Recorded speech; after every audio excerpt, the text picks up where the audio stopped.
Hello there, my name is Whit McClendon. Let's talk about oiling the joints. Now, this is a process that I like to have my students run through before they work out so that they can prepare their joints and then prepare their bodies for more strenuous activity.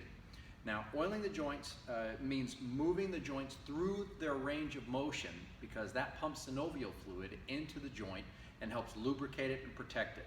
So you can take it from the top down to the bottom of the body or from the bottom of the body up to the top. I like to go from the top down. So this is a process that we like to follow. Start with the head, and we'll start by just turning the head side to side, just a few times like we're saying no, but we're going a little bit farther than you would if you were just talking to somebody. And then we can switch to going up and down, same thing, take it through the range of motion, but nothing should hurt, don't go too far or too fast. I like to do head tilts, where we tilt to one side and the other. I have a couple of dogs that should do this when you make a funny noise, but they rarely do. I don't know what's wrong with them. And there. And then let's roll the head from one side to the other. So I'm looking to my right, and then I look to my left, like so. Now, let's move to the shoulders. I like to roll the shoulders back. So I take them down and back and roll them all the way back and then forward again. All the way through in a big circle like so. And then I'll reverse that direction and go all the way back. I want to really close my chest and then open it up as my shoulders move, just like that. Now, we'll do one we like to call the Egyptian after a lot of the old artwork that we've seen from the pyramids and all that. So we turn and look at our hands this way and then this way. And this has nothing to do with the palms, really. It has everything to do with the rotation of the shoulder. We're twisting the shoulder, and that's what's most important here. And I'm letting my body move and just taking it here and then here. All right, now let's talk about the waist. I like to start off with waist turns, where I turn from side to side. I let my arms swing, as you see here, just getting the waist all twisty, so to speak, just like that. Good.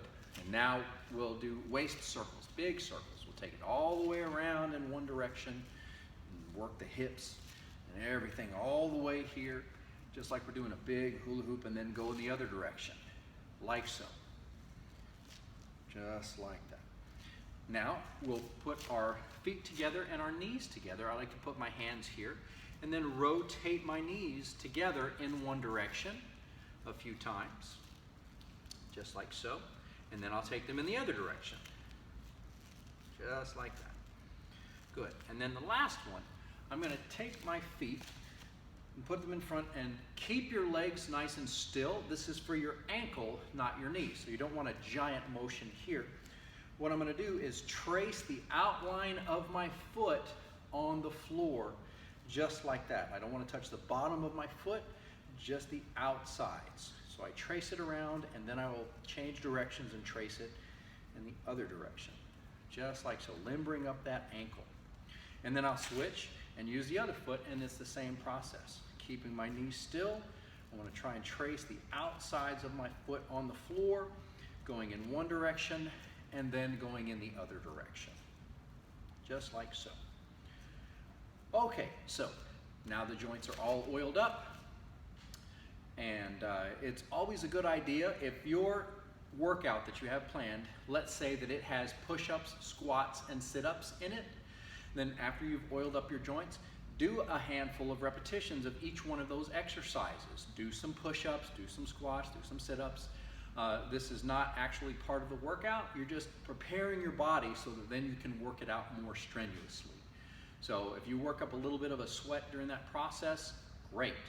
I often suggest that my students run maybe 400 meters or run a little bit, do some jumping jacks, something to get their body temperature up before they really get started on a workout, especially if you're using a timer, something that's a little more intense.